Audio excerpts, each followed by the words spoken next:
Hello, mutants. I'm Utisha, the movie goddess, and you're watching Mutant TV. Oh! That's the sound for the Mutantville players to rise from their graves and stalk the land once again. Welcome back, MVP. This is Strebo with you from Mutantville.com, and this is a very special edition of the Mutantville Players Club.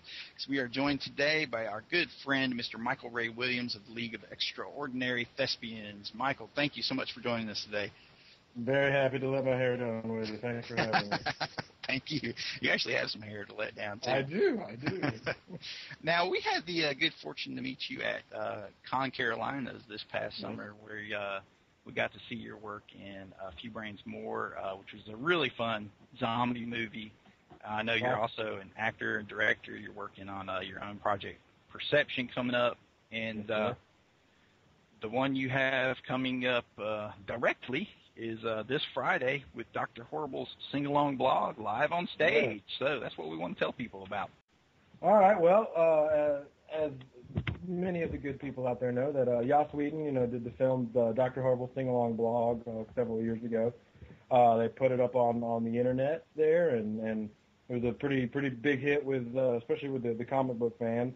And a couple months ago, someone had the idea of, well, hey, why don't we do a live staged version of it?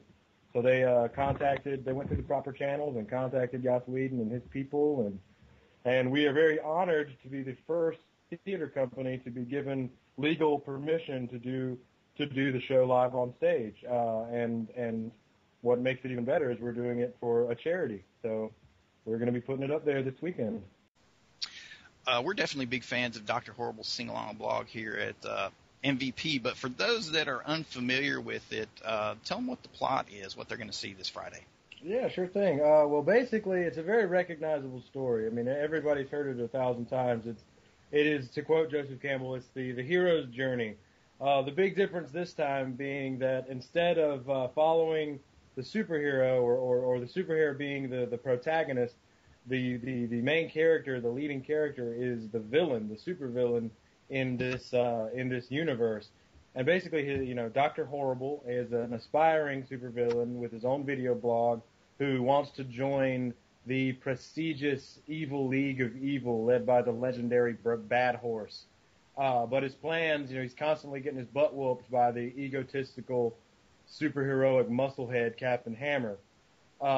And of course, a vital part to this classical story is the love interest, and there's a girl named Penny that Dr. Horrible in his mundane life as Billy sees every day, who he can never work up the courage to even look in the eye.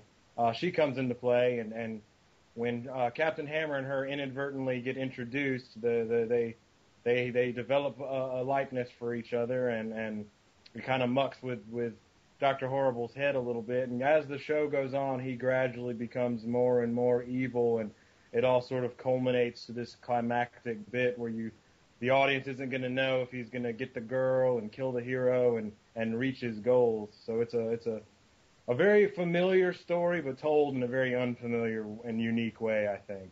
It is. That's one of Joss Whedon's talents, is taking something familiar and spinning it in a new way. He's very good at that. It really is it's a love story with songs and freeze rays and action, superheroes. And superheroes, goggles, and it's a lot of fun. It's cool. So I think it's really cool that you guys are getting to do this live. Over the past, I'd say probably past 5 years, we've kind of seen a proliferation of a lot of works getting adapted to stage. Most recently, like Evil Dead the musical. Very entertaining. Reanimator the musical. I think there's a Toxic Avenger out there. There's a Toxic Avenger. So this is ripe for adaptation. Oh, definitely. There's a lot of technical stuff we've had to adapt and figure out, but we've done a good job of that, and I think the audience is going to be really impressed. Now, an important point to drive home, just in case people don't know, is all the proceeds from this weekend are going to help victims from tornado devastation. As a lot of people know, The South, we got hammered pretty hard. The Southeast got hit pretty hard with some tornadoes a few months ago, and 100% of all ticket sales are going to benefit the Red Cross's tornado relief effort for the Southeast. Yeah, it's fantastic. Yeah. Have you guys encountered any difficulties in adapting Dr. Horrible to the stage? Are you basically sticking with the same story and songs, or have you had to come up with something new?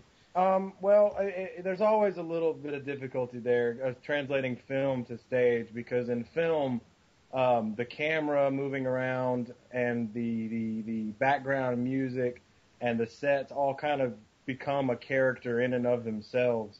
And when you put it on a stage, you lose that, and you kind of have to turn the volume up a little bit in these different areas.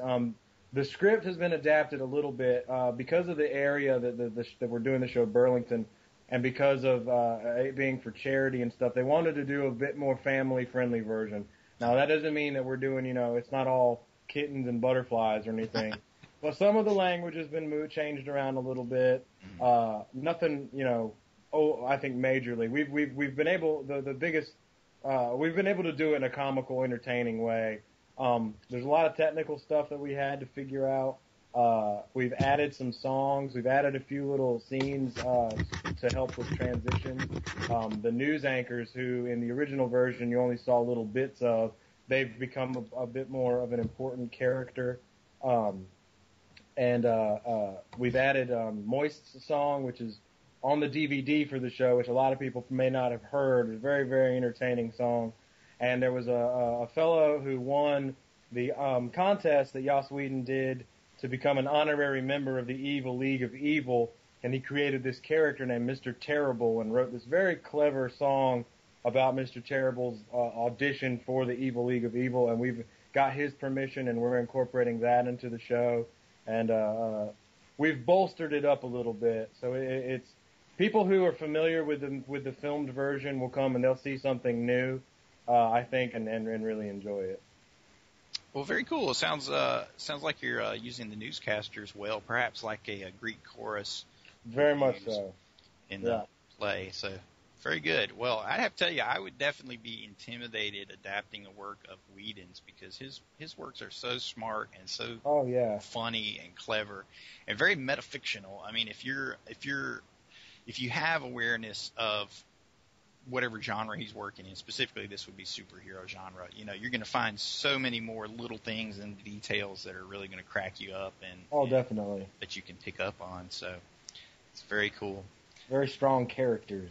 Very strong characters. Absolutely. Well, you are a very talented actor, director yourself. What other projects do you have coming down the pipeline? Well, a few months ago with the Adrenaline Group, the Adrenaline Film Group of Sanford, they produced and shot a screenplay that I wrote, and I ended up directing the filmed version of it, called Perception. Currently, it's in post. We just got a new special effects guy who's putting together some really cool stuff for us. We're working on music, and it's still in the editing phase. Christine Parker of the Adrenaline Group, who did all our camera work and is doing the editing, assures me that we will more than likely see the finished product by the end of August, beginning of September, which is very exciting. We're going to be touring it and sending it up to every film festival and convention we can get it to. And beyond that, I'm going to be doing a bit more theater in the area. I'm going to be doing some more directing. I am hell-bent on getting Shakespeare produced and done more in this area. There's not a lot of that going on in Alamance County, and I am on a mission to bring the Bard to this area, and I hope to do that this season. As you mentioned earlier, I was in A Few Brains More with the Adrenaline Group. Yes. That is the campy 70s zombie flick, and it's going to be making some more rounds to some various conventions this coming season. I'm going to be going to more conventions and hopefully picking up more projects. I got a couple of things in the works that I have to keep under wraps. I have to keep some secret. Understood. But I've got some very cool stuff. I'm going to be doing some work with the Mad Ones film guys of Greensboro, and those are cool guys. They're all very cool people. So we just did the 48-hour film festival too, which was a lot of fun. Yeah, what'd you guys do for the 48-hour film festival? I went in with the Adrenaline group. We got drama was our genre that we drew out of the hat. We released a film called Broken that I wrote and directed. And we actually made it to the judges' best of short list, which is very great. We also won the honorable mention award for best use of prop. I don't know if anyone's familiar with how the 48-hour film festival works, but they give you a prop you have to use, and they liked the way we used it. So that's cool.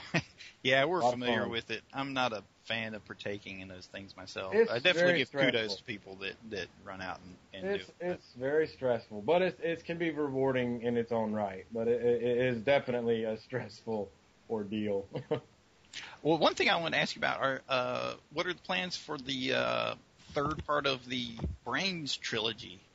One thing that I last year after we went to the convention out in Chattanooga, we had a retreat, and one thing that we talked about is they're kind of wanting to shy away from the zombie genre for at least a little while and cut their teeth on a couple of different things, which is why they picked up Perception.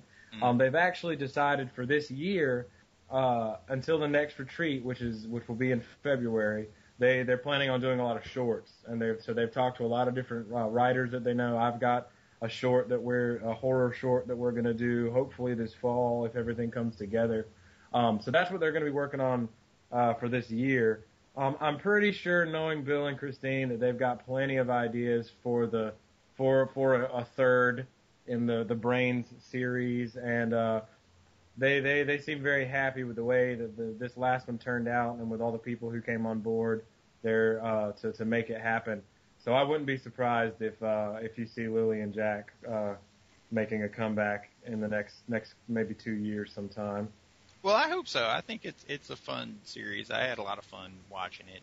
It's obviously campy and over the top. Oh yeah, it's very very entertaining in its own right. I think I think the horror genre will always have a very strong need for campy movies, because God forbid all filmmakers take themselves too seriously. Yes, and you can put MVP at the top of that list, but we do try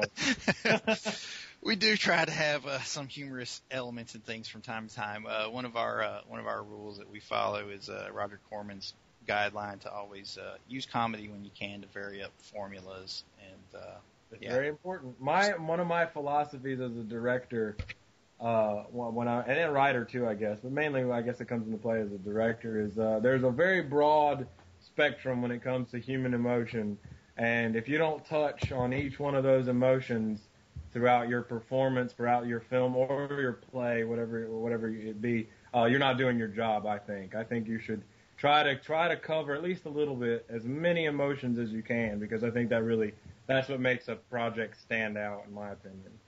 Yeah, well, right on. Well, good advice. All right. From a man of many talents, Mr. Michael Ray Williams. And everybody needs to come out and see him starting Friday. Yeah. With Dr. Horrible's SingAlong blog, live on stage. What are the show times Friday? It is. We start Friday. We have 2 shows Friday, one at 2 p.m. and one at 8 p.m. We have 2 shows Saturday at 2 p.m. and 8 p.m. And then we have a final matinee on Sunday at 2 p.m. The performances will be at the Paramount Theater of Burlington, which is 128 East Front Street. If you want tickets, you can call 336-222-TIXS. You can also find us on Facebook at www.facebook.com/myfreezeray, all one word. Don't forget, the show's all for charity, so come out, support a good cause and see a very entertaining show that really the cast and crew, we've been busting our butts, and I really, really do believe that if people turn out, that they will really, really enjoy what they see. Right on, totally. From the Facebook page, take what you know about musicals. This is not that. it's going to be horrible. That's exactly right. Yes, sir. And I'm sure it'll be very, very entertaining. Thank you so much for joining us on the Mutantville Players Club, Michael. As always, it's very good to talk to you. And we are looking forward to coming out and catching the show this weekend. We're not sure when or what show, but it's definitely on the list of things to do. And we hope that everybody else will too. I'll make sure that they give you the most horrible seat in the house. Right on. All right. Thanks for joining us, man. We'll see you this weekend. Thank you so much.